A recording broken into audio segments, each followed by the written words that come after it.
Mari kita bersama-sama membuka Yosua 3 sampai 4. Kita bersama-sama membuka Yosua 3 sampai 4. Kita akan membahas kedua pasal ini secara bersamaan.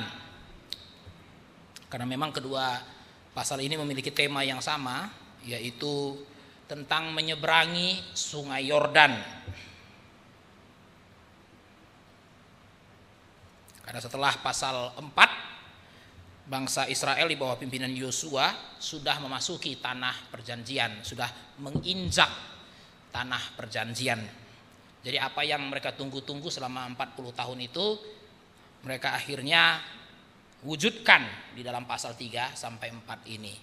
Jadi saudara-saudara, kita bisa membayangkan bagaimana senang dan berdebar-debarnya bangsa Israel ketika menyeberangi sungai Yordan ini. Karena selama bertahun-tahun mereka cuma bisa lihat. Mereka cuma bisa melihat bayang-bayang tanah Kanaan dari seberang, ya. Tapi mereka tidak bisa menyeberang. Jadi saudara bisa bayangkan pasal 3 ini Yosua mengajak mereka untuk menyeberang. Ya, pasti ada perasaan berdebar-debar, ya, dan juga perasaan senang. Nah, saya mengajak saudara-saudara untuk melihat pasal 3 ayat 5. Mari kita lihat pasal 3 ayat 5. Mari kita baca bersama-sama ayat ini. 2, 3, ya. Berkatalah Yosua kepada bangsa itu, kuduskanlah dirimu sebab besok Tuhan akan melakukan perbuatan yang ajaib di antara kamu. Saudara-saudara dikasihi oleh Tuhan, saudara perhatikan di situ ada istilah perbuatan ajaib, itu dalam terjemahan English Standard Version-nya wonders. Dikasihi oleh Tuhan, ya. Ya, saudara-saudara, perbuatan yang ajaib dalam terjemahan LAI kita itu dalam versi bahasa Inggris atau dalam terjemahan English Standard Version itu adalah kata wonders. Ya, saudara-saudara, perbuatan ajaib dan wonders itu kita bisa mengerti, saudara dikasihi oleh Tuhan, apa hubungannya. Wonders, sesuatu yang menakjubkan. Nah, itu ya, sesuatu yang menakjubkan. Nah, saudara-saudara, apa yang dimaksud dengan perbuatan yang ajaib atau wonders pada ayat 5 ini? Ya, apa yang dimaksud Tuhan dengan wonders? Saudara dikasihi oleh Tuhan. Nah, wonders di sini menunjuk kepada peristiwa apa? Karena kalau saudara perhatikan, aku akan melakukan perbuatan yang ajaib di antara kamu. Nah, perbuatan apa yang akan Tuhan lakukan? Atau perbuatan ajaib apa yang dimaksud oleh Tuhan pada ayat 5 ini? Ya, saudara-saudara, kalau kita perhatikan pasal 3 ya jelas. Yang dimaksud dengan wonders di sini adalah sungai Yordan terbelah. Ya, saudara-saudara, ya. Ya, yang dimaksud Tuhan dengan perbuatan ajaib pada ayat 5 ini adalah terbelahnya sungai Yordan. Nah, saudara-saudara, mengapa terbelahnya sungai Yordan ini dikatakan sebagai perbuatan yang ajaib? Ya, saudara-saudara, ya, perbuatan yang ajaib. Nah, saudara-saudara dikasihi oleh Tuhan, di sini kita juga bisa melihat kaitan antara Yosua dengan Musa. Waktu Musa, Tuhan membelah Laut Merah. Waktu Yosua, Tuhan membelah sungai Yordan. Nah, jadi sekali lagi saudara-saudara, kita bisa melihat dalam kitab Yosua ini, Tuhan mau menyatakan bahwa Yosua itu adalah pemimpin yang dipilih Tuhan. Ya. Saudara-saudara, dari mana bangsa Israel tahu apa jaminannya bangsa Israel? Apa jaminannya bahwa bangsa Israel akan masuk ke tanah perjanjian? Jaminannya adalah karena karena Yosua yang akan memimpin mereka itu adalah orang yang dipilih oleh Tuhan. Itu jaminannya. Apa jaminannya kalau mereka akan masuk tanah perjanjian? Ya, karena dulu Tuhan pilih Musa, seperti itu juga Tuhan pilih Yosua.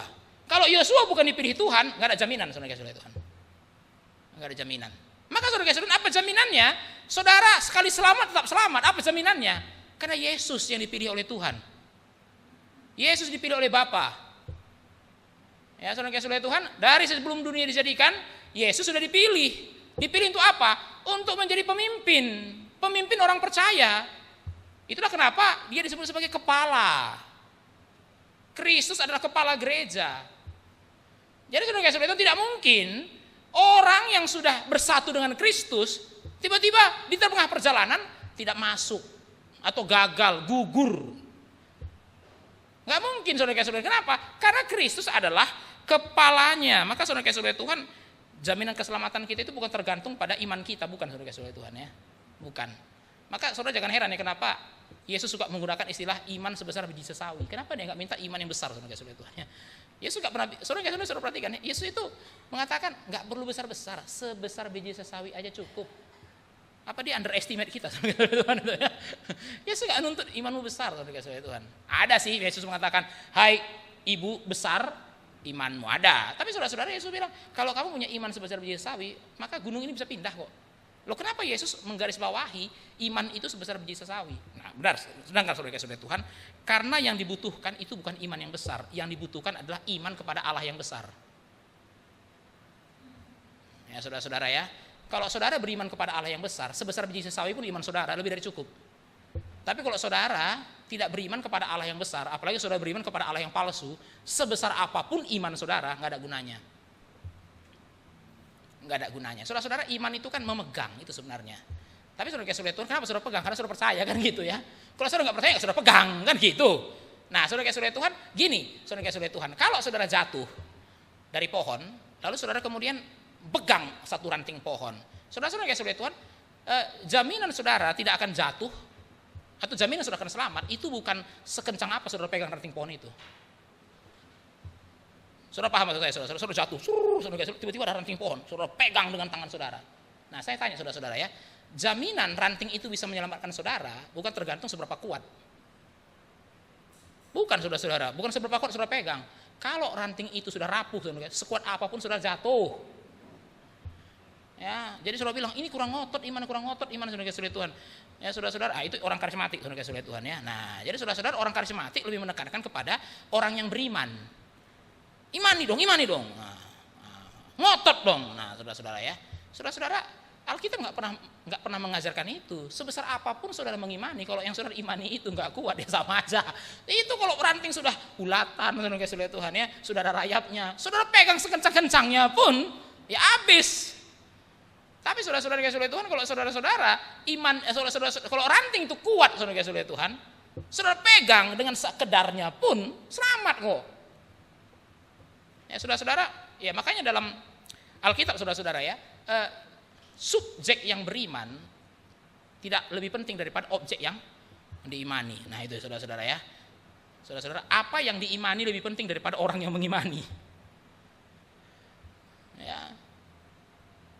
Maka saudara-saudara ya, orang karismatik itu bukan beriman kepada Allah, tapi beriman kepada mujizat. Ya. Aku beriman pasti sembuh. Nah, saudara Tuhan ya. Ada nggak ayatnya Allah mengatakan kamu pasti sembuh? Oh, artinya aku beriman. Nah, saudara mulai lari kan? Mulai lari saudara-saudara ya. Aku beriman pasti sembuh. Ada ayatnya nggak? Kalau Tuhan wajib menyembuhkanmu. Tapi aku beriman. Loh, jadi maksudmu semakin kamu beriman, Tuhan ini akhirnya menyembuhkan gitu. Loh kok? Jadi masalahnya begini saudara-saudara ya. Kalau semakin saya beriman Tuhan menyembuhkan, berarti Tuhan itu nggak maha kuasa.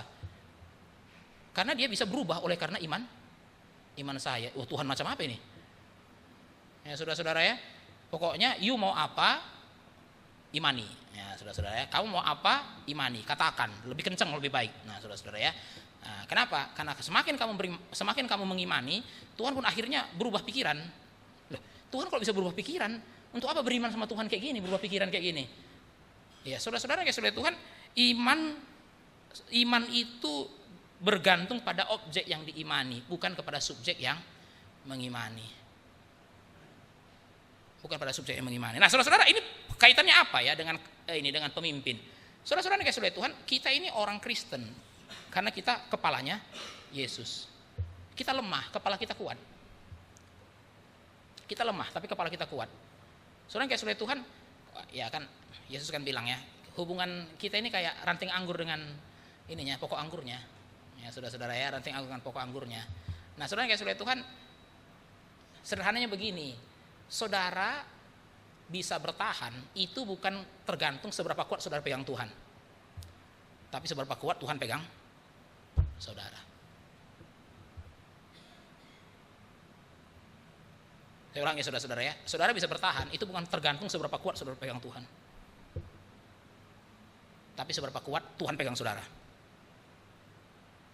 Nah kalau saudara-saudara mengerti ini, saudara nggak jadi orang Kristen yang resah. Aduh, gimana kalau aku nggak kuat ya? Gimana kalau nggak kuat ya? Saudara kasih oleh Tuhan, gimana kalau nggak kuat? Tuhan bilang, emang kamu kuat? Gimana kalau nggak kuat? Gimana? Ya memang gak ada yang kuat. Saudara kasih oleh Tuhan, kalau kita terus bertanya, gimana kalau nggak kuat? Gimana kalau nggak kuat? Gimana kalau nggak kuat? Loh, semua orang nggak kuat. Loh, kalau ada orang hari ini bisa bertahan terus, saudara-saudara, itu bukan karena dia yang kuat, itu karena Tuhan yang kuat pegang dia. Nah, maka saudara-saudara kasih oleh Tuhan, di dalam kekristenan itu tidak ada level-level ya, saudara kasih oleh Tuhan. Oh, orang Kristen level 1, orang Kristen level 2 gitu ya, saudara-saudara. Saudara ngerti kan level-level? Level ini tergantung apa? Seberapa kuat dia. Oh, yang ini kayaknya sudah level 10 ini.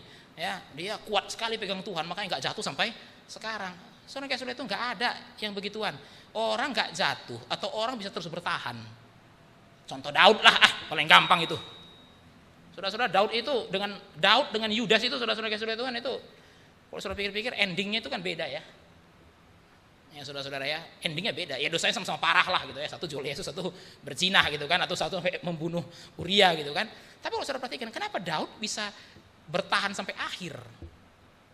Setia sampai akhir. Karena dia hebat? Enggak, saudara-saudara, karena Tuhan yang pegang. Kenapa Yudas tidak bertahan, saudara? Karena Tuhan memang enggak pegang. Dari perjamuan terakhir Tuhan sudah bilang, ya sudahlah, mau apa yang kamu lakukan, pergi. Ya sudah. Itu kan kalimat Tuhan Yesus bilang apa? Saya nggak mau ngurusin kamu lagi. Kamu pergi sana. Ya sudah. Kan sudah perjamuan terakhir, sudah makan minum itu kan. Apa kata Yesus kepada Yudas? Yang kamu lakukan sekarang. Ini sudah waktunya. Ya, saudara, itu kan berarti kan Yesus sudah 3,5 tahun melayani kan. Yesus sudah sadar ini sudah waktunya untuk mati di Golgota. Maka dia bilang sama Yudas, sekarang sudah waktunya. Saya mati, maka apa yang kamu lakukan sekarang.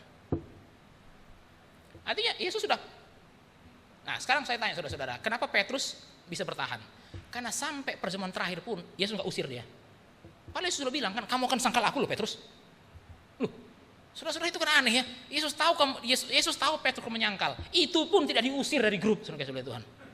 Ya saudara-saudara, itu Yudas kan sudah left grup dia malam itu. Kalau tanya-tanya, Yesus tahu nggak Petrus akan menyangkal? Tahu kok, 3 kali, nggak nanggung loh 3 kali. Ya, saudara-saudara pernah berpikir nggak ya, lebih parah mana sih dosa Petrus atau dosa Yudas? Ya, sama parahnya. Siapa bilang nggak? Saudara, ya Petrus dengan Yudas bedanya apa? Ya Petrus dapat duit, Petrus nggak dapat duit, itu aja bedanya. Yudas dapat 30 keping perak, tapi jangan lupa loh, Yudas balikin. Jadi kalau saudara bilang Yudas pak nggak ada itikat baik loh, itu dia balikin loh saudara. Saudara jangan bilang dia penyesalannya itu pura-pura itu. Tapi kenapa ya Yudas nggak bertahan? Kenapa? Dari awal memang sudah di cut off. Ya. Tapi Petrus kan bilang, kamu akan nyangkal 3 kali. Tapi nanti kalau kamu sudah bertobat, kuatkan iman saudara-saudaramu. Bahkan Petrus belum menyangkal pun Yesus sudah tahu dia akan bertobat. Ya, saudara-saudara, itu saudara-saudara bisa mengerti ya, kasih Tuhan itu sekuat apa saudara Tuhan. Sekuat apa kasih Tuhan itu? Lebih kuat kasih Tuhan pada saudara daripada kasih saudara kepada Tuhan. Ya, makanya benarlah lagu itu ya saudara-saudara ya, lagu yang sering dinyanyikan itu ya. Yang perlu nambah kasihnya itu ya bukan Tuhan, tapi kita kepada Tuhan. Tambahlah kasihku akan Tuhan. Kenapa lagu itu perlu?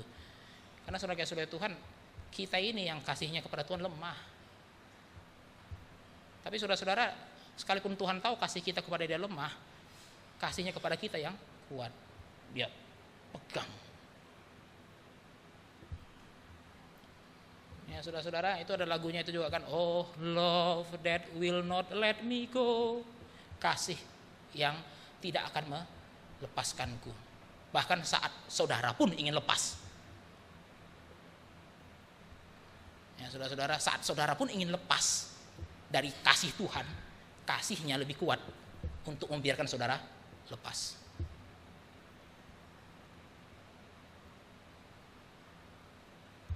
Ya. Nah saudara-saudara, jadi kita lihat di sini ya. Jadi Yosua itu, Musa itu kepala. Ya, dia dipilih Tuhan keluar bangsa Israel dari Mesir. Yosua itu kepala, dia dipilih Tuhan, Israel masuk ke tanah perjanjian.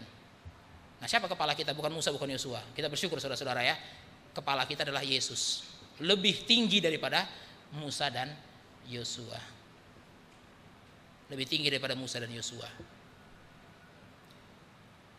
Ya, maka saudara-saudara yang Tuhan, kalau Yesus adalah kepala kita, ya maka kita harus tekun, ya, tekun, bertahan, setia. Ya, walaupun saudara-saudara kita tidak akan mungkin bisa sempurna dalam kesetiaan kita, dalam ketekunan kita, pasti ada pasang dan surutnya. Tapi karena di kepala, ya saudara dan saya aman.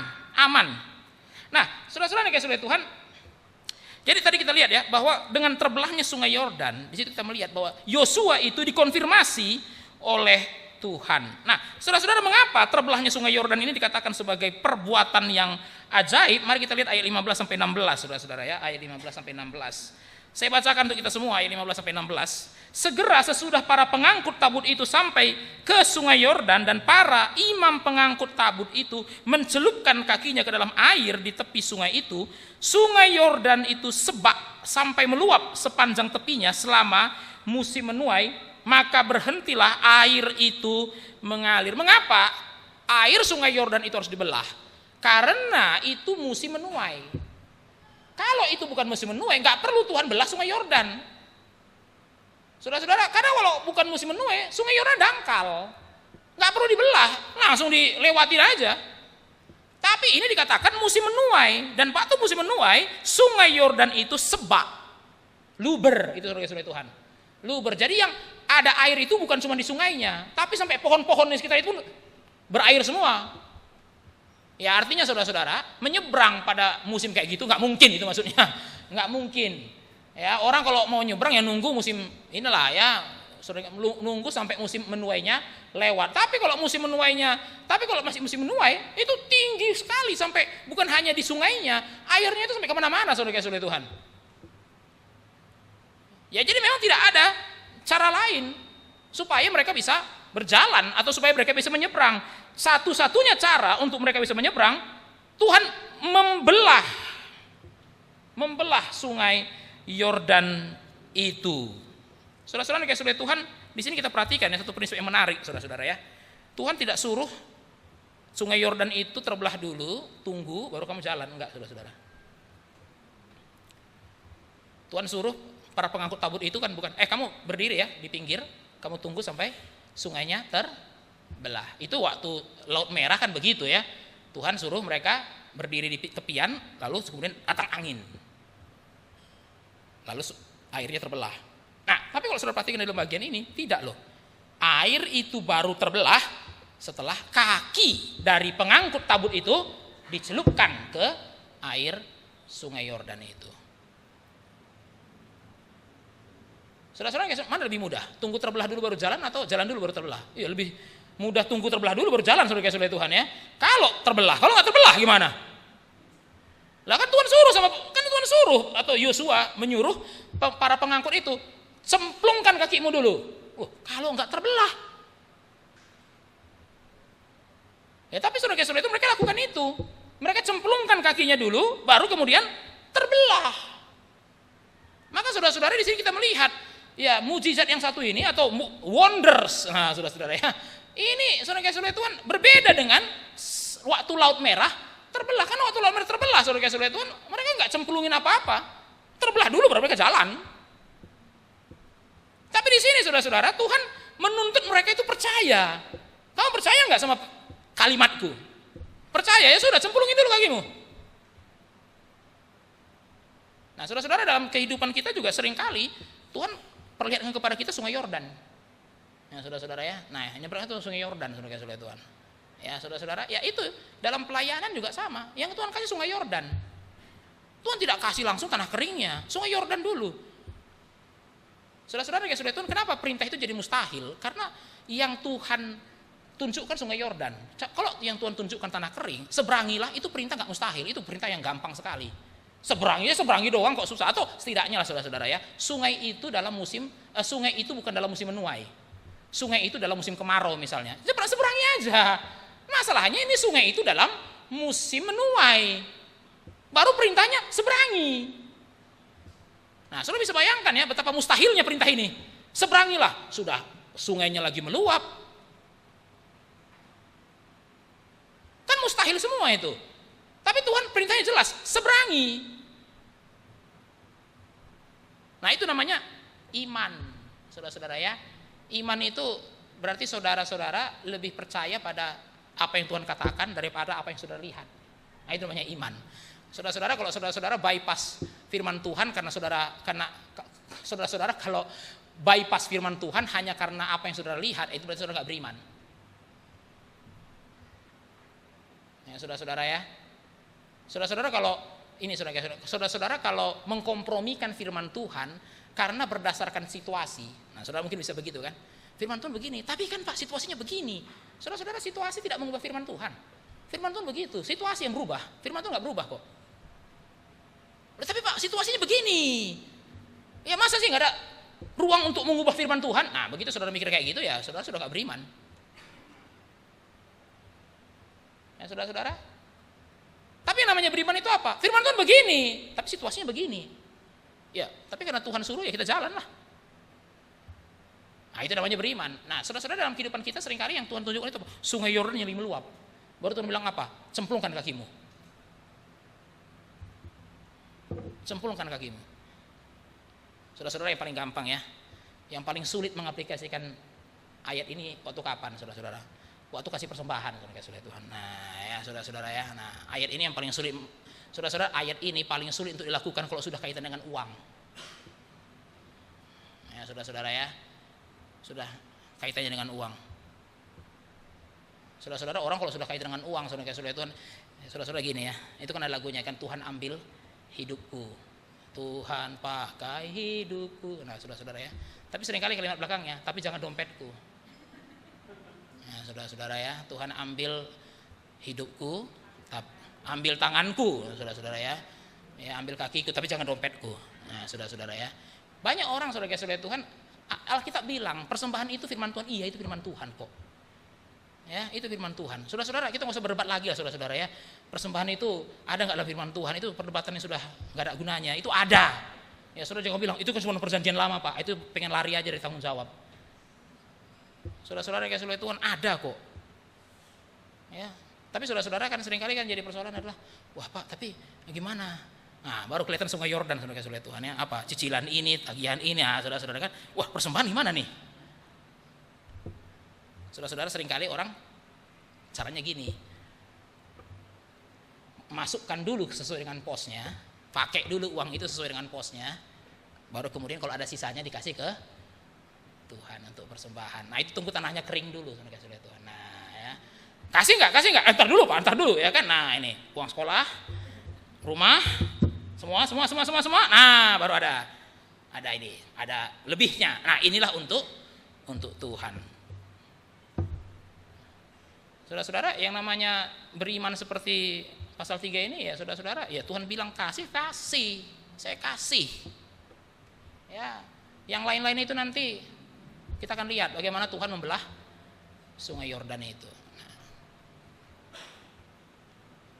Ya saudara-saudara, ya saudara-saudara Tuhan.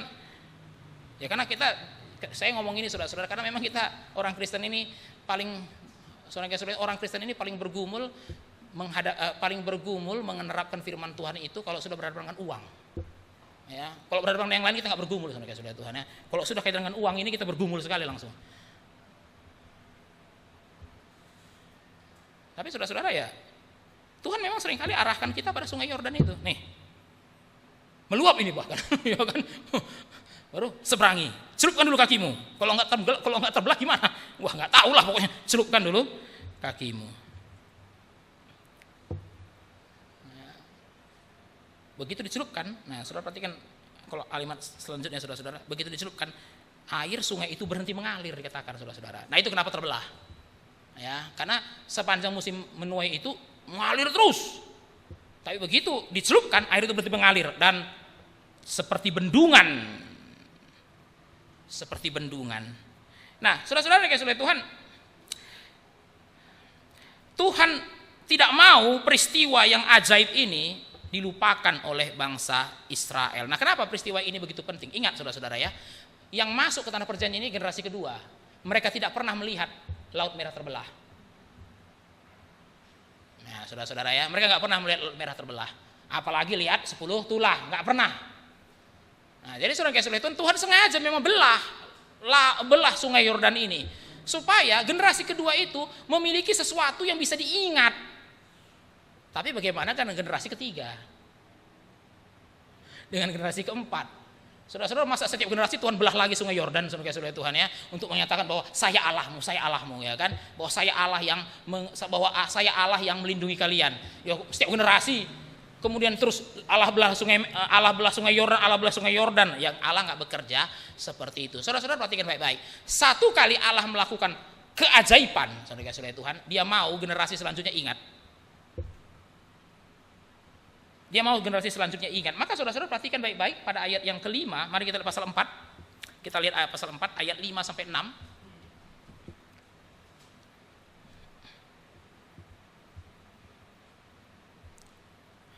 Mari kita baca bersama-sama. 2, 3, ya. Dan Yosua berkata kepada mereka, menyeberanglah di depan tabut Tuhan Allahmu ke tengah-tengah sungai Yordan dan angkatlah masing-masing sebuah batu ke atas bahumu menurut bilangan suku orang Israel. Ayat 6. Supaya ini menjadi tanda di tengah-tengah kamu. Jika anak-anakmu bertanya di kemudian hari, apakah artinya batu-batu ini bagi kamu, yang kita sebut dengan tugu peringatan atau batu-batu peringatan. Jadi saudara-saudara, setelah sungai Yordan itu mereka seberangi, sungai Yordan itu normal lagi. Seakan-akan nggak pernah terbelah. Waktu mereka belakang, loh, back to normal. Sungai Yordan ini tidak terbelah lagi seperti sebelumnya. Artinya saudara, anak mereka mungkin nggak pernah tahu lagi. Dulu pernah ada peristiwa yang besar. Dulu pernah ada peristiwa yang ajaib. Mereka nggak tahu. Nah, tapi Tuhan mengatakan kepada generasi yang kedua, ambil 12 batu, tumpuk 12 batu itu membentuk sebuah tugu. Nanti kalau anak-anakmu nanya, kenapa ada tugu ini? Kamu jelaskan bahwa dulu Tuhan pernah membelah sungai Yordan. Dulu Tuhan pernah membelah sungai Yordan. Tuhan gak mau generasi kedua itu gak tahu. Tuhan gak mau generasi kedua itu, Tuhan tidak mau generasi ketiga itu tidak tahu. Tuhan tidak mau generasi selanjutnya tidak tahu, saudara-saudara Tuhan. Nah, mari kita lihat mengapa Allah ingin bangsa Israel mengingat peristiwa ini. Mari kita lihat ayat yang ke-24. Pasal 4 ayat 24. Mengapa Tuhan suruh mereka bikin tugu itu? Ya supaya mereka nggak lupa, Pak. Emang kenapa kalau lupa? Nah, mari kita lihat apa alasannya. Ayat 24. Pasal 4 ayat yang ke-24. Supaya semua bangsa di bumi tahu bahwa kuat tangan Tuhan dan supaya mereka selalu takut kepada Tuhan Allahmu. Ini terjemahan kurang tepat, saudara Tuhan. Saya bandingkan dengan terjemahan English Standard Version. That you may fear, bukan mereka, you. That you may fear. Jadi kenapa Tuhan melakukan itu dan kemudian Tuhan minta ada tugu peringatan. Nah, saudara perhatikan ayat yang ke-24 tadi, supaya semua bangsa di bumi tahu, yaitu urusan dengan bangsa-bangsa. Tapi urusannya dengan bangsa Israel apa? Nah, bahwa kuat tangan Tuhan dan supaya mereka. Siapa mereka di sini? Nah, kalau kita baca terjemahan LAI kan seakan mereka sini bangsa-bangsa itu. Nah, tapi saudara-saudara kalau kita baca terjemahan English Standard Version, itu bukan bangsa-bangsa itu. That you may fear the Lord your God forever. Supaya engkau takut akan Tuhan. Kenapa harus diingat? Supaya takut. Kenapa harus dikenang? Supaya generasi kedua, ketiga, keempat, kelima, sampai seterusnya punya rasa takut akan Tuhan. Nah, saudara-saudara yang sudah Tuhan, di sini ada satu prinsip ya, yang bagi saya sangat menarik. Saudara-saudara, lupa itu adalah awal dari ketidaksetiaan, saudara-saudara Tuhan ya. Saudara-saudara, lupa itu adalah awal dari ketidaksetiaan. Ya, saudara-saudara, lupa itu forgetfulness ya. Ketidaksetiaan itu apa? Unfaithfulness. Nah, saudara-saudara, dari mana sih ketidaksetiaan itu dimulai? Dari lupa. Lupa, saudara-saudara ya. Dari manakah ketidaksetiaan itu dimulai? Dari lupa.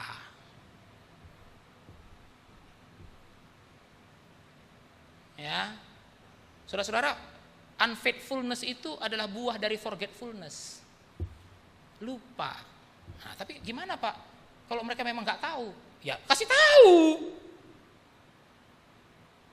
Itu tanggung jawab saudara sebagai orang tua. Saudara kayak itu nanti anak cucu kita Tuhan nggak terima alasannya. Saya nggak tahu. Saya nggak tahu. Loh, Kalau bisa anak cucu kita nggak tahu, itu errornya dari mana? Ya dari kita, nggak kasih tahu. Maka dari tugu peringatan, saudara harus tahu. Saudara kasih oleh Tuhan, yang bertanggung jawab memberitahu generasi selanjutnya itu generasi sebelumnya. Apalagi hal-hal yang rohani. Generasi sebelumnya bertanggung jawab untuk memberitahukan generasi selanjutnya tentang hal-hal rohani. Gereja harus memastikan generasi selanjutnya tidak lupa, dan generasi selanjutnya tidak ada alasan tidak tahu karena mereka tidak pernah melihat. Saudara-saudara, sekarang mengerti ya kenapa Tuhan suruh Alkitab ini ditulis ya. Dulu dia ngomong sama Yesaya, saudara Tuhan kan. Nah, itu kapan? Berapa ribu tahun yang lalu. Tapi kenapa disuruh Yesaya nulis?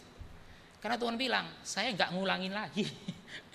Jadi saya ngomong sama kamu pastikan generasi selanjutnya tahu. Saya nggak akan ngomong lagi.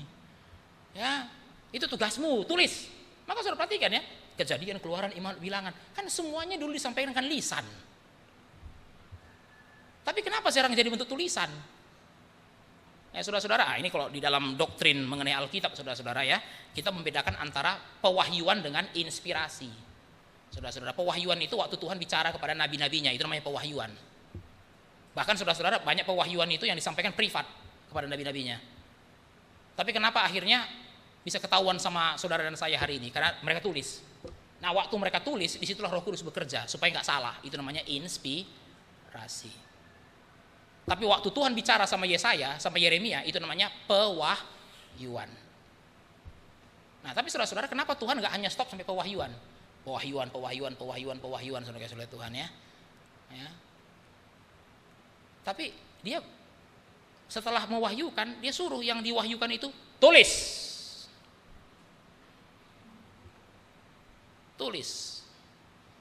Kenapa saudara-saudara? Ya, karena Tuhan tidak mau yang sudah diwahyukan itu nggak diketahui oleh generasi selanjutnya. Ya, saudara-saudara kalau baca-baca ini kan perjanjian lama ini kan ditulis di awalnya diwahyukan kepada orang Israel. Untuk apa saya harus baca ini gitu ya saudara-saudara ya. Saudara-saudara ya, karena bagi Tuhan apa yang dulu disampaikan pada bangsa Israel itu juga untuk saudara dan saya. Itu sebabnya dia memastikan tulis. Supaya orang-orang selanjutnya tetap bisa baca. Kenapa? Karena Tuhan tidak memberitahukan atau karena Tuhan tidak mewahyukan lagi. Nah, itu sebabnya saudara-saudara, saya percaya saudara kasih Tuhan, pewahyuan itu terbatas. Itu kenapa Tuhan suruh tulis. Karena Tuhan tidak mau ngomong lagi. Ya, selanjutnya kalau Tuhan mau ngomong melalui yang tertulis. Kalau Tuhan nggak mau ada yang tertulis, ya Tuhan pakai pewahyuan terus. Setiap orang dikasih wahyu. Ya kan? Nah, saudara-saudara, disinilah mungkin kesalahannya banyak orang-orang yang nggak mau baca firman Tuhan tapi tunggu pewahyuan dari Tuhan. Ya, Tuhan bilang loh, kan sudah ada yang dituliskan. Kenapa kamu minta saya ngomong langsung sama kamu? Ya, saudara-saudara, maka perhatikan dengan Alkitab kita ini sudah lengkap, maka Tuhan tidak lagi berbicara seperti dulu dia berbicara para nabi. Ya logikanya saudara-saudara, kalau Tuhan masih berbicara seperti para nabi waktu itu, untuk apa Alkitab ini dituliskan lengkap? Loh, kalau ternyata masih ada wahyu yang lain. Ya setiap orang juga masih bisa mendengar Tuhan berbicara di luar Alkitab. Itu persoalannya. Maka saudara-saudara ya, kita orang Kristen harus tahu diri lah, ya kan? Kita ini kan bukan nabi. Kita ini kan orang Kristen yang hidup sekarang. Kita juga sudah punya Alkitab lengkap. Kenapa masih minta wahyu baru? Ya seakan-akan yang ada di Alkitab itu belum cukup. Oke, nah saudara-saudara, jadi kenapa Tuhan ingin mereka membuat batu peringatan?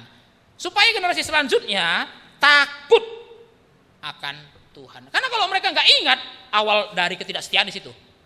Saya ulangi saudara-saudara ya. Kalau generasi selanjutnya tidak ingat, ya mulailah mereka tidak setia. Nah saudara-saudara yang oleh Tuhan, ya saudara-saudara mungkin berpikir, masa Pak lupa aja itu jadi urusan serius. Saudara-saudara gini ya, lupa itu bisa ada dua jenis. Ada soal ingatan, ada soal perasaan, saudara-saudara Tuhan. Saudara-saudara lupa soal ingatan, nah itu banyak faktornya lah, salah satunya faktor usia. Saudara-saudara ya. Tapi saudara Tuhan, yang paling parah itu bukan lupa soal ingatan, tapi lupa secara perasaan. Apa artinya lupa secara perasaan, saudara Tuhan? Kalau lupa secara ingatan itu namanya tidak ingat. Kalau lupa secara perasaan itu namanya tidak peduli. Ya, saudara-saudara tidak peduli. Jadi kenapa dia lupa? Karena memang nggak peduli. Nah, saudara bisa bedakan ya. Ada orang lupa itu bukan karena nggak peduli, memang dia lupa. Tapi ada orang lupa memang karena nggak peduli. Yang lebih mengerikan itu yang kedua ini, lupa karena memang sudah nggak peduli. EGP, saudara Tuhan. Nah, emang gue pikirin. Nah, saudara-saudara, kalau orang sudah begitu, gini saudara-saudara ya, kalau orang sudah nggak peduli sama Tuhan, dia pun akan lupa tentang Tuhan. Kalau orang sudah nggak peduli dengan firman Tuhan, dia akan lupa apapun yang dikatakan oleh firman Tuhan. Nah, mari kita bandingkan saudara-saudara ya dengan hakim-hakim. Mari kita lihat sebentar hakim-hakim ini setelah Yosua. Mari kita lihat saudara-saudara Tuhan, perbedaan antara zaman hakim-hakim dengan zaman Yosua. Mari kita lihat ayat 10. Hakim-hakim 2 maksudnya. Hakim-hakim 2 ayat 10.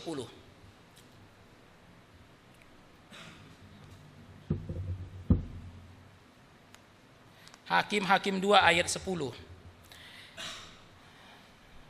Mari kita baca bersama-sama ya. 2, 3 ya.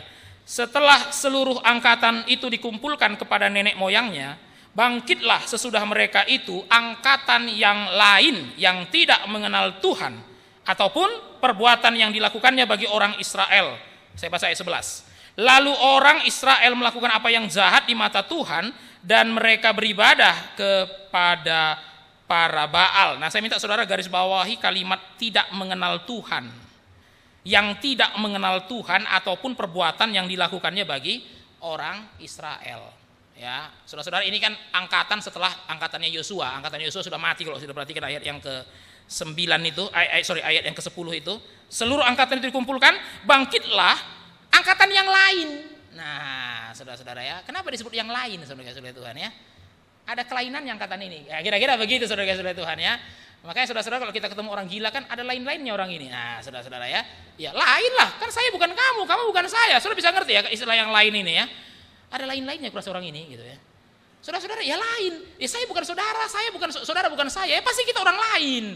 Tapi kenapa kita bilang hanya untuk orang ini? Ini ada lain-lainnya ini orang. Kenapa saudara-saudara? Ya memang dia orang lain, tapi bukan hanya itu aja yang lain, saudara-saudara Tuhan ya. Cara pikirnya pun nggak sama dengan orang kebanyakan. Nah, makanya dibilang ada lainnya orang ini. Nah, saudara-saudara, ini yang mau digunakan dalam ayat ini, angkatan yang lain. Ya angkatan yang lain ya pasti angkatan yang lain, namanya angkatan yang baru kan. Tapi kenapa sampai dikatakan angkatan yang lain? Memang lain. Lainnya di mana saudara-saudara? Angkatan yang sebelumnya setia. Angkatan yang selanjutnya menyembah Baal. Nah, apa awalnya mereka menyembah Baal? Nah, tidak mengenal Tuhan. Maksudnya gak mengenal Tuhan, ini mereka amnesia.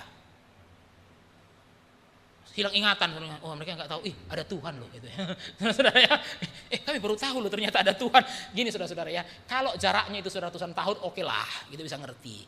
Ini kan baru 1 angkatan, masa tiba-tiba mereka mengatakan, kami nggak kenal loh Allah yang disembah sama Yosua itu. Itu nggak mungkin loh. Tapi kenapa dikatakan sini tidak mengenal? Nah, menarik saudara yang kasih Tuhan. Ini kita bisa bandingkan dengan Kejadian 40 ayat 23. Mari kita lihat Kejadian 40 ayat 23 saudara-saudara ya. Saudara-saudara, kata tidak mengenal ini saudara-saudara Tuhan itu mirip dengan kata yang digunakan itu mirip dengan Kejadian 40 ayat 23.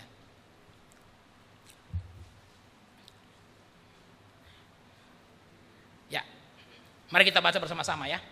2, 3 ya. Tetapi Yusuf tidaklah diingat oleh kepala juru minuman itu, melainkan dilupakannya. Saudara-saudara, menurut saudara kenapa ya juru minuman itu tidak panggil-panggil Yusuf? Oh, dia amnesia. Dulu saya punya teman sepenjara ya namanya Yusuf. Enggak saudara-saudara. Kata yang dimaksud dengan tidak diingat dan dilupakan itu apa? Enggak dipedulikan.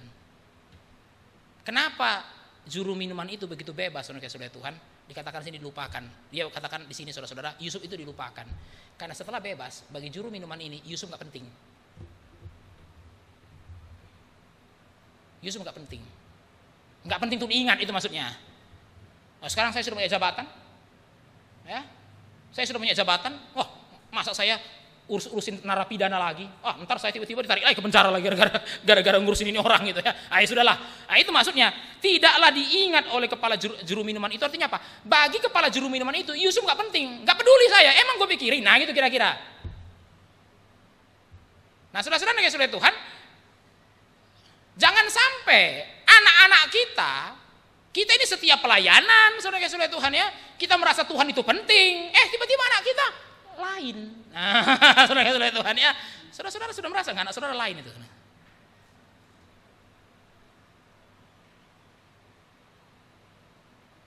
Saudara-saudara Tuhan, kita kan sering berpikir begini ya, apa yang mirip saya dengan anak saya? Hidungnya, mirip saya, ini anak saya, saudara-saudara Tuhan ya. Apalagi saudara-saudara, sikapnya mirip saya, itu anak saya, kemiripan-kemiripan begitu. Imannya mirip saudara enggak?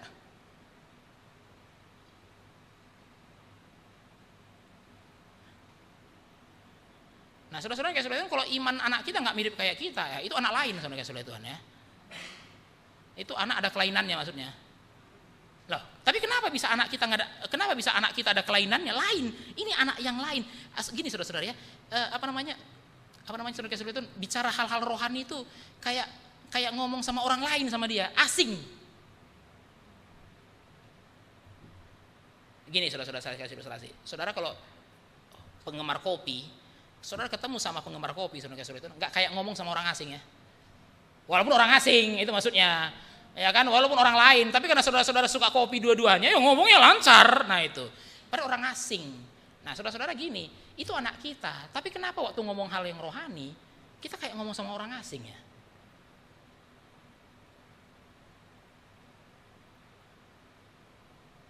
Saudara-saudara ya sudah Tuhan, kalau itu generasi 10 dari kita, saudara-saudara ya, kita bisa mengerti lah ya, kenapa generasi ke-10 nggak mengerti, kenapa generasi ke-10 kayak orang asing. Tapi saudara juga sudah mati kan, saudara-saudara Tuhan, nggak bisa ngomong sama dia. Itu kan jauh sekali ya, karena sudah generasi ke-10. Tapi saudara-saudara, ini anak kita sendiri kok. Anak kita sendiri. Tiba-tiba ngomong hal yang rohani kok asing. Saya ngomong hal rohani sama dia, Pak, kayak ngomong sama orang lain. Ya saudara-saudara, itu sebabnya kenapa Tuhan suruh ada batu peringatan ini, supaya nggak ada yang asing ya nanti. Itu aja sudah ada yang asing, saudara-saudara ya. Saudara perhatikan, ini zaman hakim-hakim loh. Setelah zaman Yosua itu dikuburkan semua angkatan yang sebelumnya itu, setelah angkatan Yosua dikuburkan, maka dikatakan apa? Bangkitlah angkatan yang lain. Apanya yang lain? Angkatan ini nggak peduli dengan Tuhan. Nggak peduli, bukan nggak tahu, nggak peduli. Nah, amnesia itu kan memang nggak tahu ya saudara-saudara, memang lupa ingatan kok dia. Tapi ya saudara-saudara, yang disebut dengan nggak peduli di sini, saudara, itu bukan karena dia nggak tahu, dia tahu, tapi dia nggak peduli. Ya saudara-saudara, nah itu yang saya takut ya, kita punya anak-anak atau cucu-cucu ini, saudara-saudara Tuhan, ya kalau udah bicara hal-hal rohani, hal-hal gereja, saudara-saudara, dia bukan nggak tahu, nggak peduli. Ya saudara-saudara, ya jangan sampai juga ya kita yang ya anak-anak kita yang di sekolah minggu di gereja ini, saudara-saudara, anak-anak sekolah minggu kita ini mungkin nanti jadi anak yang nggak tahu, nggak mungkin lah, ya kan di sekolah minggu kok dari kecil tahu, masalahnya nggak peduli.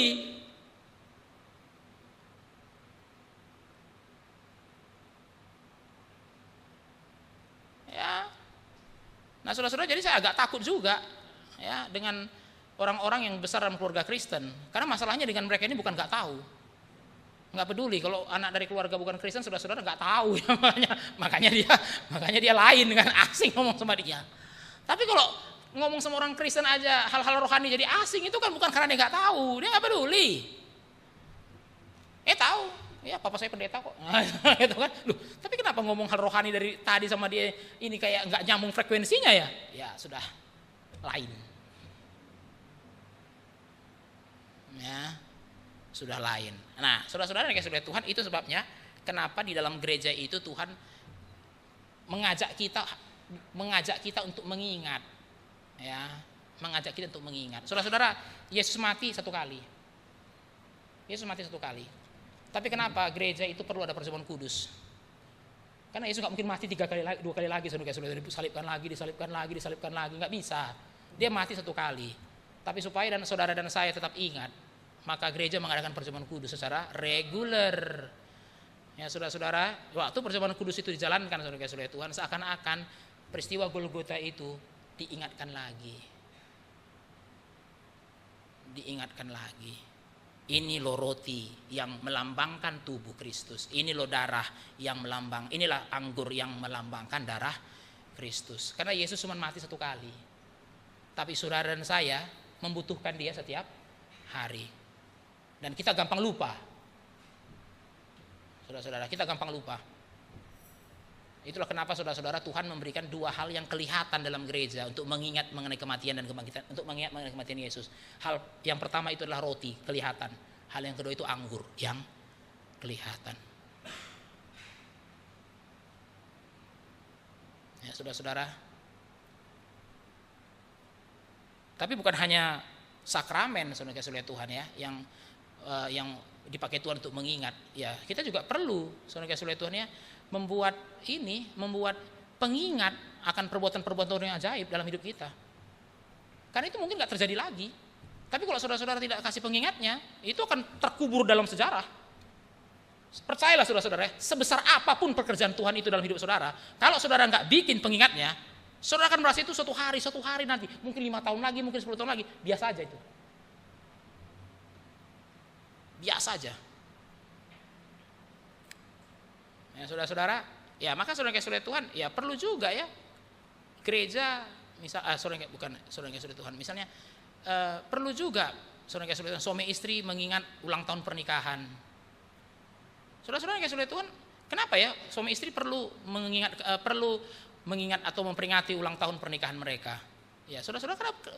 Itu mungkin sudah 10 tahun yang lalu atau 15 tahun yang lalu. Saudara-saudara, waktu 15 tahun yang lalu seperti apa sih? Saudara-saudara masuk ke dalam ruang ibadah itu untuk diberkati, perasaannya bagaimana? Waktu saudara lihat pasangan saudara pertama kali, masih sama nggak?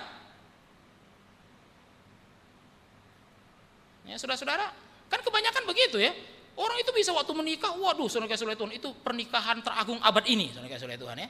Percayalah 15 tahun kemudian nggak ada agungnya lagi. Ya saudara, kenapa? Sudah banyak memori yang lain. Dan saudara perhatikan, ketidaksetiaan itu dimulai dari lupa. Ya saudara-saudara, maka kalau suami sudah lupa tanggal pernikahan saudara-saudara Tuhan, nah itu tanda-tanda awal ketidaksetiaan. Ya, mungkin sudah mulai ke arah-arah situ saudara-saudara Tuhan ya.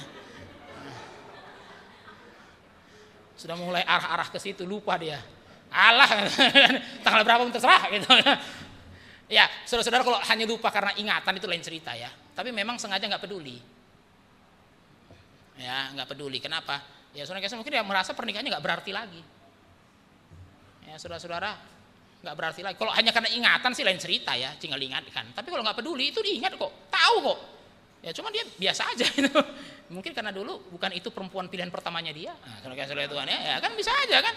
Ini adalah pilihan kepepet kok. Nah, gitu saudara-saudara. Harusnya nggak sama ini. Udahlah habis.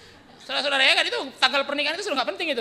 Kalau sudah begitu di awal, ya ini sudah kepepet kok. Gimana? Kenapa menikah ya? Gimana lah ya? Ini sudah terdesak.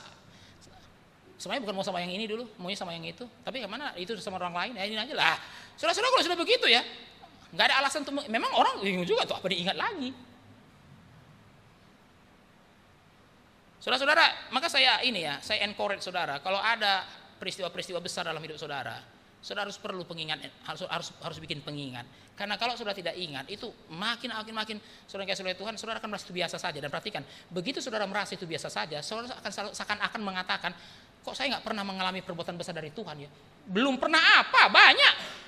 Ya, kamu aja yang lupa, ya kan? Kamu aja yang lupa.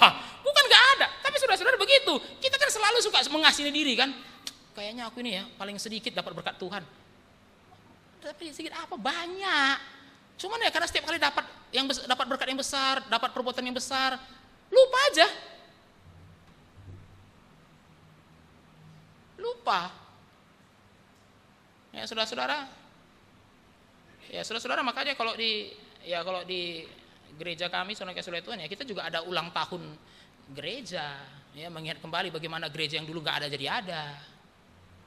Loh, saudara-saudara, itu peristiwa besar saudara-saudara. Gereja itu kan mempelai wanita Kristus. Ya bagi kami saudara-saudara bayangkan ya, dulu nggak ada, sekarang ada.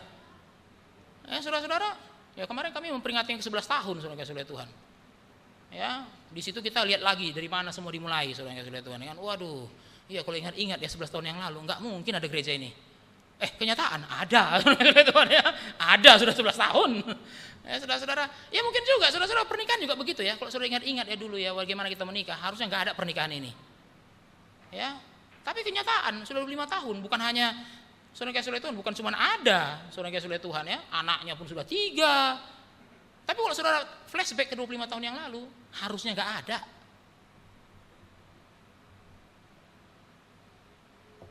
Ya. Tapi saudara-saudara kalau kita nggak bikin pengingat-pengingat begitu, seakan-akan semuanya biasa aja. Nah itu makanya Tuhan suruh bangsa Israel bikin pengingat, ya, bikin pengingat. Ya saudara-saudara, ketika Alkitab mengatakan Allah setia, itu berarti Dia tidak pernah lupa dengan kita. Maka saudara perhatikan antara kesetiaan dengan lupa itu ada kaitannya. Waktu Allah berkata Dia setia dengan kita, itu artinya apa? Dia tidak pernah lupa dengan kita. Dia bukan hanya ingat, Dia juga peduli. Waktu Alkitab mengatakan Allah setia, itu artinya apa saudara-saudara? Sedetik pun saudara tidak ada dalam ingatannya. Itu namanya Allah yang setia. Sedetik pun saudara tidak pernah hilang dari ingatannya.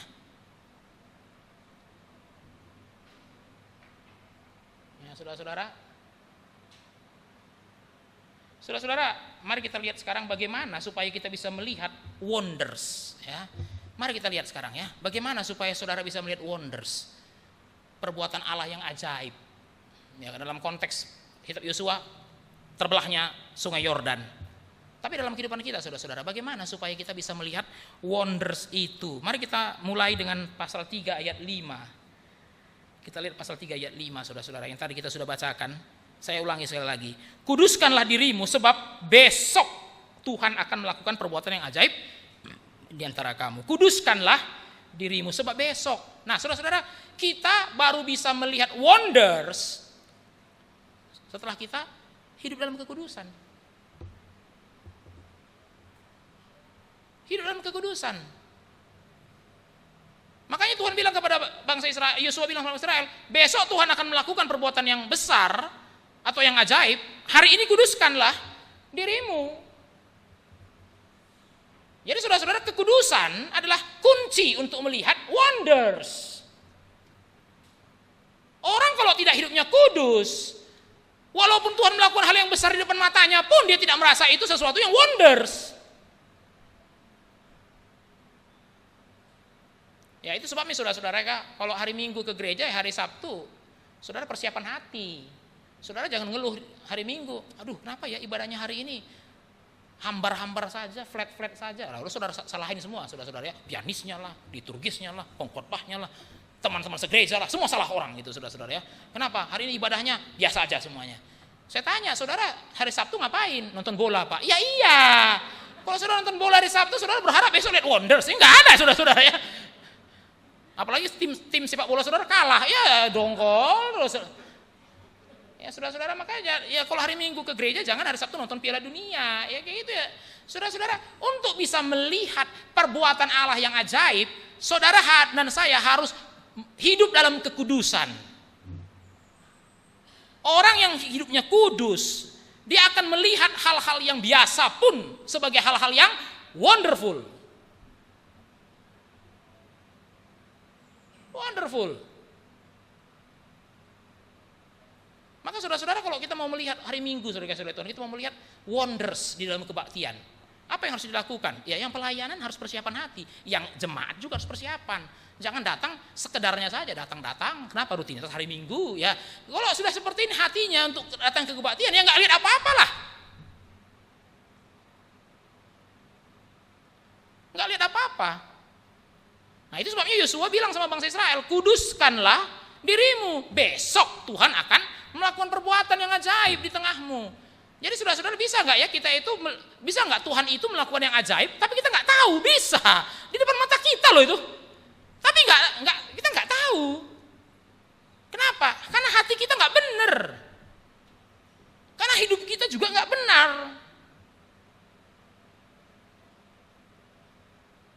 perbuatan-perbuatan yang ajaib di antara kamu. Ini yang pertama, saudara-saudara ya. Bagaimana supaya kita bisa melihat wonders. Ya. Maka saudara-saudara ya, bagi orang yang takut akan Tuhan, ya seluruh ciptaan ini pun wonders. Bagi orang yang tidak takut akan Tuhan, ya semua ciptaan ini membosankan. Wonders. Ya saudara-saudara, jadi kalau saudara merasa hidup saudara itu hambar-hambar saja, saudara-saudara ya, atau flat, atau saudara itu kurang berwarna gitu ya, saudara hidup saudara itu biasa-biasa saja, ya mungkin saudara itu perlu cek hati kita, benar nggak hidup kita benar nggak di depan Tuhan? Karena bagi orang yang hidupnya kudus, semua yang ada di depan mata ini dari Tuhan itu wonders. Semua itu adalah perbuatan-perbuatan yang ajaib. Yang kedua, saudara-saudara, yang kedua. Nah, mari kita perhatikan ayat yang kelima. Kita sekarang lihat pasal 3. Ya, kita kembali ke pasal 3 ayat yang kelima. Nah, tadi ayat kelima udah ya. Ayat 11. Ayat 11.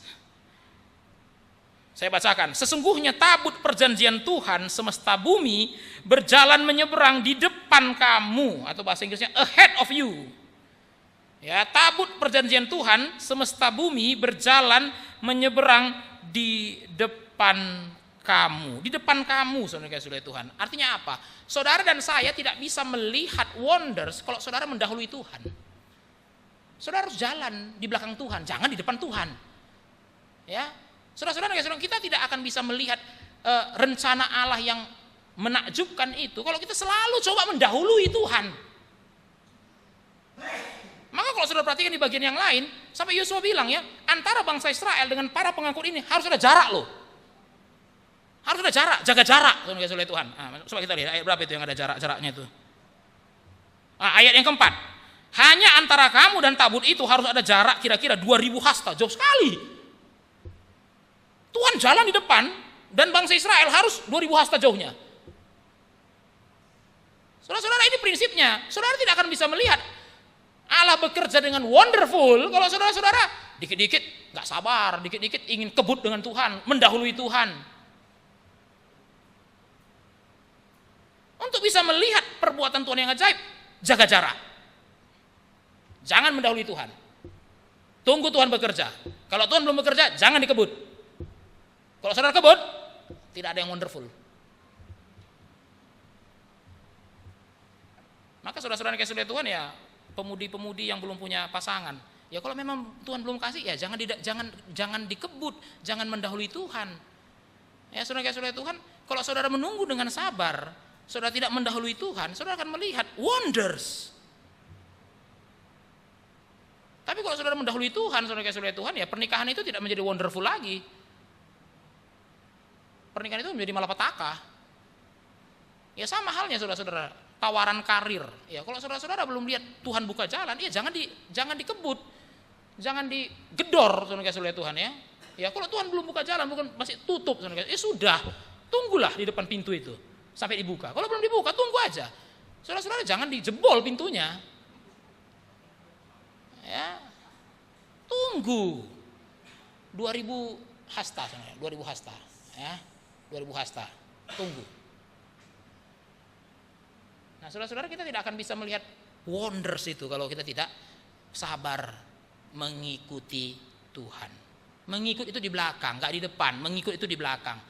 Dan mengikut itu, saudara-saudara Tuhan, itu tidak boleh mendahului. Saudara dan saya harus sabar di belakang.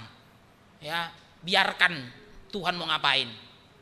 Nah, saudara-saudara, ya seperti yang tadi kita sudah lihat ya, 2000 hasta di depan itu, si pengangkut tabut itu mencelupkan kakinya dan sungai itu terbelah. Itu wondersnya. Saudara-saudara, kalau mereka dahuluin gimana coba? Ayo saudara-saudara, kalau mereka bilang, saya duluan ya, saya mau sampai duluan ke tanah perjanjian. Nah, saudara-saudara ya, saudara kasih Tuhan, ya mereka celupkan kaki mereka ke sungai Yordan, gak terbelah, saudara kasih Tuhan. Kenapa? Karena hanya pengangkut tabut yang terbelah. Kalau bukan pengangkut tabut, tidak terbelah. Jadi kalau mereka bilang, oh saya mau duluan sampai ke tanah perjanjian supaya langsung booking lapak di situ, saudara kasih Tuhan ya. Ya siapa cepat dia dapat, saudara kasih Tuhan ya. Nanti saya takutin pengangkut ini nanti duluan nyampe, Ya, lalu kemudian bangsa Israel langsung dahuluin. Ya, kita nyebrang aja dengan cara kita. Ya, saudara-saudara, itu sungainya gede gitu, wah kelelep. Kelelep. Ya, saudara-saudara, saya ada pengalaman waktu tinggal di Manado, saudara Tuhan. Saya masih baru di sana, saya nggak tahu banyak jalan ya. Dan di Manado, saudara-saudara, jalan alternatifnya banyak sekali karena itu gunung ya, saudara-saudara ya. Jadi jalan utama sih ada, jalan raya yang dekat-dekat pinggir laut itu dibikin jadi jalan raya. Tapi kalau macet jalan raya itu, saudara Tuhan, Manado itu banyak jalan alternatif dari balik-balik gunung. Nah itu. Suatu kali saya pulang pelayanan, lalu kemudian saya naik ojek. Nah, saudara-saudara, biasanya rute yang diambil itu ke arah jalan utama, jalan utamanya lah. Tapi saudara Tuhan, waktu saya naik ojek itu, dia nggak ambil arah ke jalan utama, dia ambil arah ke arah perbukitan itu. Wah, saudara-saudara, saya belum pernah lewat jalan itu. Ya kan, wah ini kok nggak lewat jalan utama ya? Saya pikir kan, ya udahlah. Nah, saudara-saudara yang kasih Tuhan ya, yang saya bisa lakukan adalah percaya kepada supir ojeknya. Cuma itu yang saya bisa lakukan, saya percaya aja, dia tahu jalannya. Dan menarik saudara kasih Tuhan, sepanjang jalan itu saya merasa ini jalan yang tidak pernah saya lalui. Saudara kasih Tuhan, dan saya merasa kok makin jauh dari tujuan. Karena biasanya lewat jalan yang tadi itu kan, yang saya sudah biasalah, ya kan, saya sudah tahu langkah-langkahnya. Ya kan? Nah, jadi saya tahu makin dekat atau makin jauh. Tapi waktu saya naik ojek itu, saya rasanya kok makin jauh ya. Naik turun. Saudara-saudara di Manado itu jalannya itu bisa ekstrim sekali itu. Karena gunung kan. Nah itu. Jadi untuk satu tempat ke tempat lain itu memang banyak ininya, banyak kelokannya dan banyak turunannya. Dan itu bukan jalan yang saya pernah lalui. Saya turun, saudara Tuhan. Wah, yang saya bisa lakukan cuma satu, percaya. Walaupun saya menyaksikan, menurut perasaan saya, ini kok makin jauh dari tujuan. Ternyata saudara Tuhan nyampe di tujuan. Nah, saudara-saudara, itu juga waktu begitu Tuhan ya. Kadang-kala ya saudara-saudara ya, kita itu merasa kalau kok makin jauh dari tujuan ya. Nah, saudara-saudara itu membuat kita nggak sabar sama Tuhan. Karena kita sok tahu dengan jalan kita, saudara-saudara itu. Nah, itu ya. Makanya kita rasa kok makin jauh ya. Kenapa nggak lewat jalur itu aja? Nah, saudara-saudara ya. Saudara-saudara dengar baik-baik. Ada kalanya ya waktu kita ngikut Tuhan itu, kita ikutin kok rasanya makin jauh dari target. Makin jauh. Dan itu saatnya saudara-saudara kita mulai bertanya-tanya, ini supirnya niatnya baik nggak ini? Nah, saudara-saudara ya. Nah, ya, saya waktu itu sempat berpikir juga, saudara-saudara, ini sebenarnya baik nggak ini, ya kan? Wah, mana di sini terkenal lagi dengan mabuk-mabukannya lagi nih. Wah, saudara-saudara tahu kan itu jalur itu, saudara-saudara, itu bukan hanya terjal, bukan hanya curam, nggak ada lampu. Nah, saudara-saudara, di Manado itu tidak banyak lampu jalan, hanya di jalan utama yang ada lampunya. Kalau jalan-jalan yang itu nggak ada lampunya, jadi gelap gulita lah situ. Nah, ya kan? Nah, saudara-saudara, saya bisa bertanya dalam hati, ini benar, ini orangnya niatnya baik nggak ini? Nah, ya kan? Udahlah, ya pasti baiklah niatnya, gitu kan? Percaya sama supirnya itu, walaupun menurut perasaan saya ini makin jauh dari tujuan yang saya inginkan. Ya, saudara-saudara kasih oleh Tuhan. Waktu sampai baru saya sadar, itu saya sadarin, saya pelajarin. Ya, kamu merasa makin jauh itu perasaanmu. Tapi yang tahu jalan dia. Ya saya kan orang baru, mana saya tahu jalan ya kan. Jadi merasa makin jauh itu perasaanmu. Tapi yang tahu jalan dia. Itu juga kesimpulan dengan mengikut Tuhan. Kamu bisa merasa makin jauh itu perasaanmu, gitu ya. Tapi yang tahu jalan hidup ini cuma dia. Dan kalau kamu ingin melihat wonders, jangan dahului, jalan bersama dengan dia.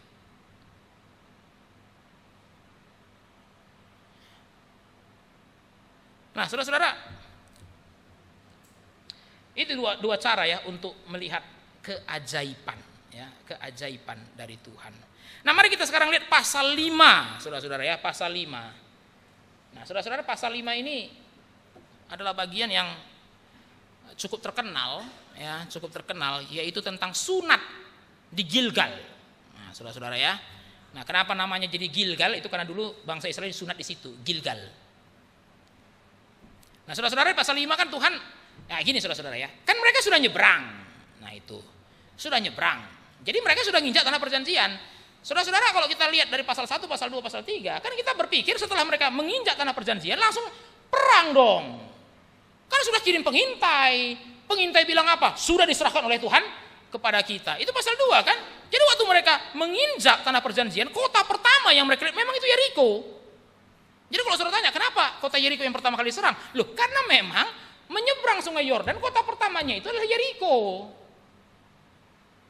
Jadi saudara-saudara, waktu Yosua menginjakkan kakinya, langsung lihat tembok Yeriko.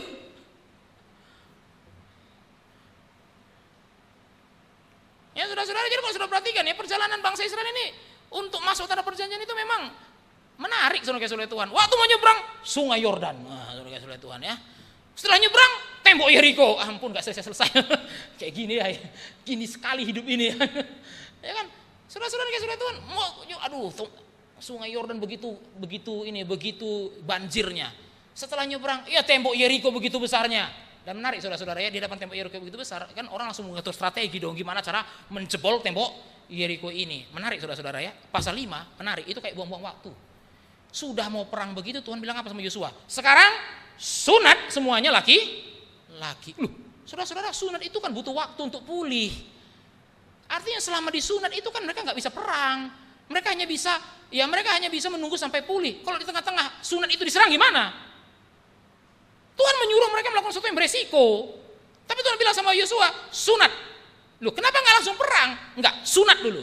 Nah, saudara-saudara yang kasih oleh Tuhan, mengapa ya Tuhan mendesak bangsa Israel itu disunat? Ya, saudara-saudara, kenapa Tuhan mendesak bangsa Israel itu disunat? Nah, saudara yang kasih oleh Tuhan, karena nanti waktu mereka masuk ke tanah perjanjian, mereka harus menunjukkan cara hidup yang berbeda dengan bangsa-bangsa di sekitar mereka. Dan saudara kasih oleh Tuhan, sunat itu adalah tanda bahwa mereka akan melakukan seluruh perintah Allah. Jadi saudara kasih oleh Tuhan, intinya adalah bangsa Israel akan menduduki tanah perjanjian itu. Tapi karena selama 40 tahun mereka nggak disunat, mereka itu nggak sah untuk menduduki tanah perjanjian. Saudara-saudara ingat, dulu siapa yang mendapat janji? Abraham. Dan Abraham disunat. Nah, saudara kasih oleh Tuhan, kalau mereka masuk nggak disunat, orang kan bisa nanya, loh, kamu anak Abraham dari mana? Maka Tuhan bilang, loh, kamu nggak bisa mendapatkan tanah ini, nggak boleh menduduki tanah ini, kalau kamu belum disunat.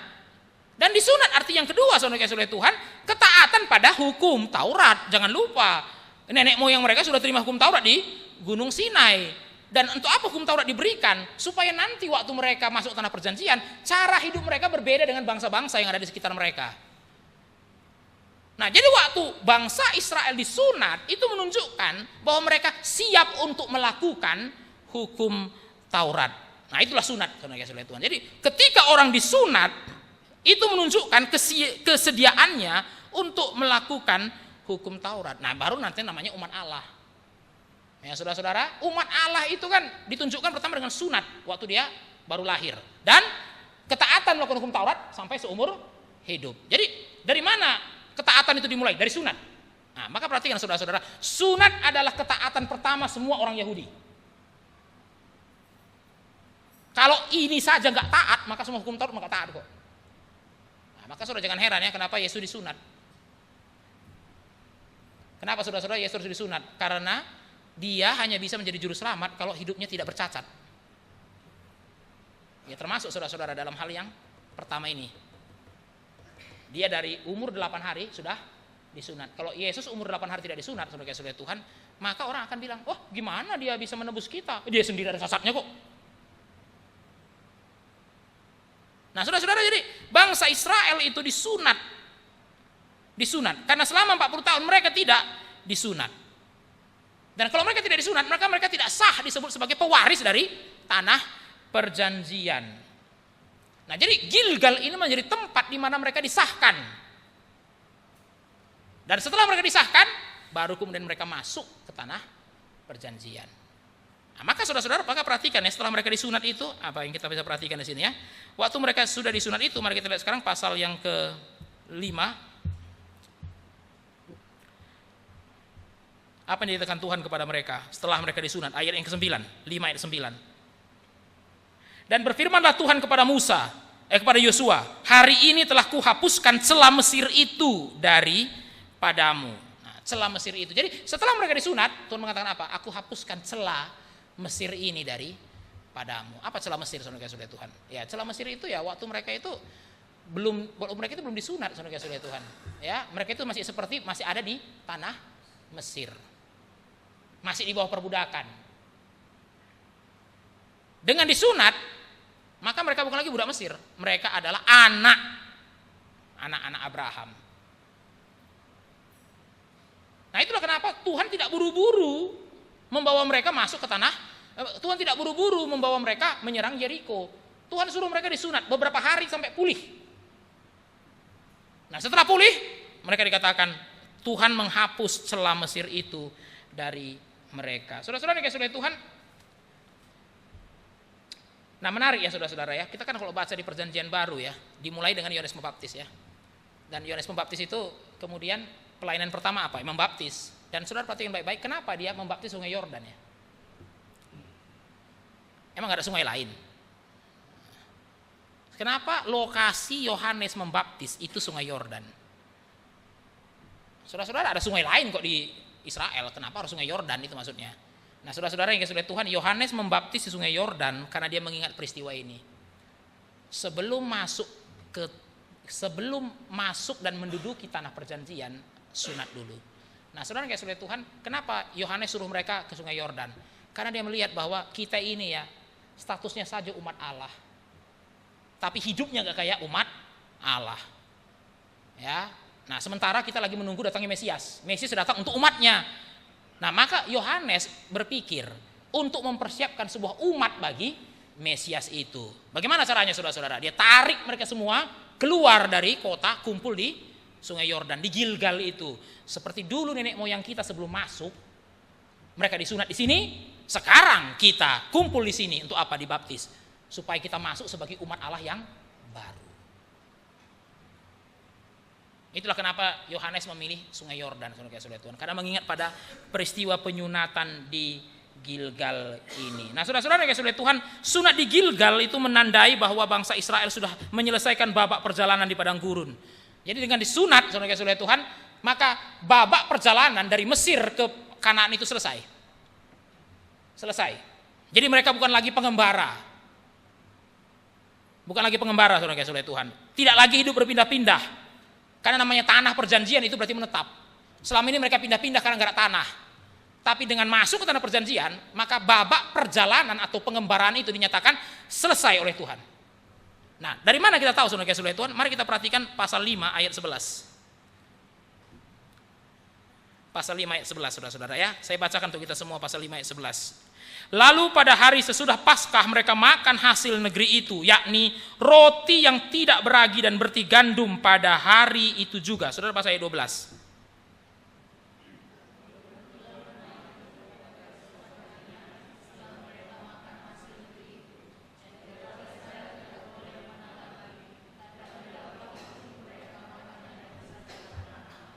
Nah, saudara perhatikan ada perubahan, ada saudara-saudara ya. Tuhan mengatakan sekarang babak perjalanan sudah selesai. Maka nggak ada mana lagi. Ya, nggak ada mana lagi. Mulai hari ini kalau kamu mau makan hasil tanah. Selama di padang gurun kamu nggak ada tanah. Maka kalau kamu makan, Tuhan kasih makanan. Tapi setelah sampai di tanah perjanjian, kalau kamu makan tahun ini makan hasil yang ditanam orang Kanaan. Tahun-tahun berikutnya tanam sendiri.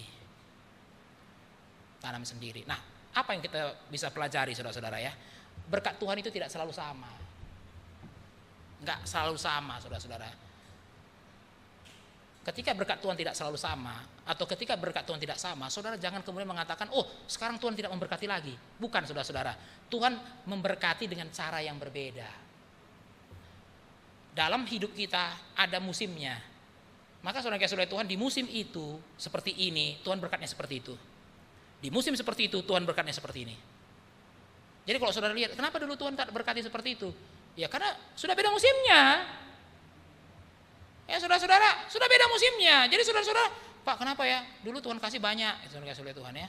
Sekarang Tuhan kasih nggak banyak. Ya Tuhan bilang, dulu kan anakmu banyak yang harus sekolah. Ya saya kasih sebanyak itulah. Kenapa? Anakmu banyak mau sekolah, saya kasih segitu. Dan sekarang kenapa Tuhan kasih nggak banyak lagi? Ya karena sekarang anak udah sekolah semua, udah kerja semua, untuk apa lagi? Untuk apa lagi? Nggak ada lagi. Musimnya sudah lewat. Nah, saudara-saudara, ini kita pelajari ya. Mana? Saudara, enak kan? Saya tanya saudara Tuhan, mana lebih enak? Cara hidup di padang gurun atau cara hidup di tanah Kanaan? Kalau saya pikir-pikir, saudara, kalau gini tahu caranya gini, mending di padang gurun aja, saudara-saudara ya. Nggak perlu kerja, nggak perlu nyangkol, nggak perlu nyiram. Tiap pagi mana terus. Ayo, saudara-saudara, kita pikir-pikir ya. Enak ya Pak, sudah tanah perjanjian, tanah yang berlimpah susu madunya. Oh, memang enak dibanding padang gurun ya. Banyak pasir, kalajengking, ular, baru nggak bisa hidup netap. Tapi jangan salah, saudara Tuhan, tanggung jawabnya pun beda. Waktu di padang gurun Tuhan nggak tuntut mereka tanam tanaman, nggak usah. Mana? Pagi-pagi 40 tahun. Kenapa saudara-saudara? Karena dengan seperti itulah Tuhan bisa topang hidup mereka. Tapi setelah sampai di padang gurun, setelah sampai di tanah perjanjian, saudara-saudara, jangan nuntut lagi, Tuhan besok pagi nggak usah kerja ya, mana aja itu kan, nggak bisa. Karena kamu makan hasil tanah dari Kanaan, tahun depan tanam sendiri, baru makan.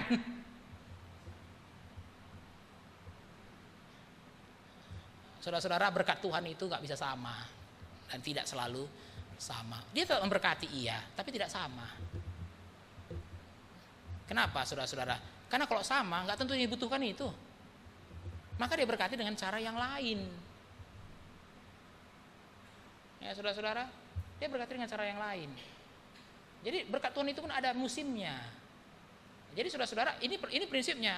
Jadi kalau saudara-saudara gini, jadi kalau saudara-saudara diberkati Tuhan, ya gunakan dengan baik. Karena itu musimnya. Saudara jangan berharap nanti ada lagi, nggak tentu. Kalau Tuhan kasih, gunakan dengan baik. Karena nggak tentu dia kasih lagi.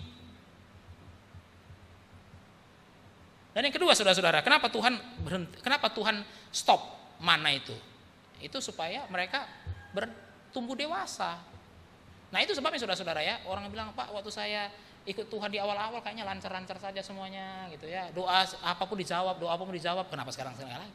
Karena saudara sudah sampai tanah Kanaan, saudara Tuhan ya. Tuhan bilang, ya itu waktu kamu masih ini ya, masih bayi rohani ya. Kamu nggak bisa langsung dikasih yang berat-berat. Ya sakit sembuh. Tapi setelah kamu 5 tahun jadi orang Kristen, kalau saya bikin kamu sakit sembuh terus, kamu nggak akan dewasa. Ya sakit sembuh. Kapan kamu jadi dewasanya? Maka saudara-saudara setelah Tuhan lihat 5 tahun, wah ini nggak bisa terus sakit lama sembuhnya. Kenapa? Karena kalau kita nggak digituin, nggak sembuh, nggak bertumbuh dewasa. Ya saudara-saudara, nah mari kita lihat saudara-saudara Tuhan satu ayat ya.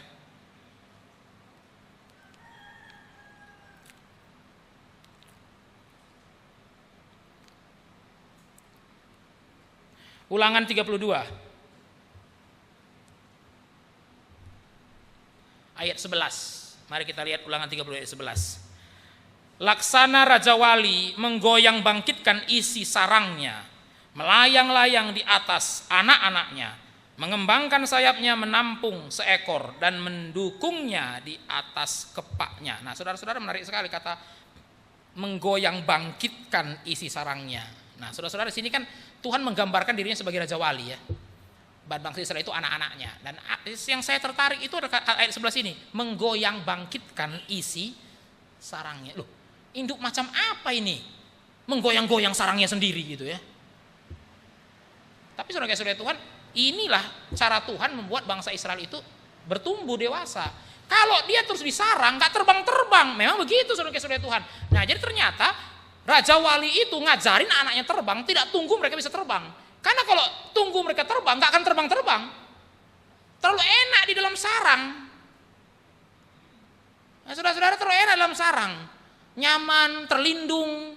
Tapi saudara-saudara, kehidupan kayak gitu gak akan bikin dia terbang. Padahal namanya Raja Wali terkenal karena terbang tinggi. Tapi kalau dia terus di dalam, anaknya itu terus di dalam sarang, nyaman, ada makanan terus, ya gak terbang-terbang nanti. Maka apa yang dilakukan oleh semua induk Raja Wali, dia goyang sarangnya itu. Supaya apa? Jatuh. Anak itu jatuh dari sarang saudara Tuhan. Nah, tapi perhatikan, nggak dilepas ya, saudara-saudara kasih Tuhan. Dia melayang-layang di atas anaknya, mengembangkan sayapnya, menampung seekor dan mendukungnya di atas kepaknya. Saudara-saudara, waktu digoyang anak itu jatuh, anak Raja Wali itu jatuh, tapi tidak ditinggalkan oleh induknya. Tapi digoyang sampai jatuh, tapi waktu sudah jatuh ditopang. Nah, saudara-saudara, dalam hidup kita juga ada masa Tuhan goyang-goyang sarang kita, ya, dia goyang sarang kita.